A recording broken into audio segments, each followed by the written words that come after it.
lesson, we're going to learn the 6 strings on the guitar. When you're playing your guitar, the closest string to your head is the lowest string, and the closest string to your feet is the highest string. An easy way to remember that is that the lowest string is the thickest and the highest string is the thinnest. So let's start with the lowest string. As you can see, this is the thickest string on the guitar. The name of this string is called the low E string because if you play it without any fingers on the fretboard, then it plays an E.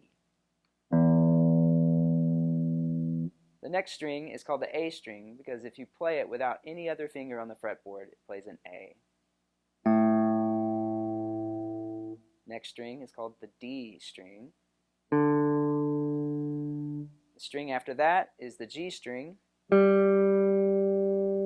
second highest string is called the B string.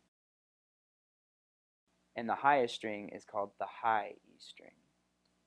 It is important to memorize these string names because anytime that you play your guitar, you will want to make sure that these strings are in tune. And you can do this by using electric tuner or by matching it to another instrument that is already tuned, like the piano. Jazz Empowers is a nonprofit organization that starts and develops jazz programs in K-12 public schools. To help support more video lessons and our programs, you can donate at jazzempowers.org. Also, make sure to like this video and hit the button on the screen to subscribe to our channel.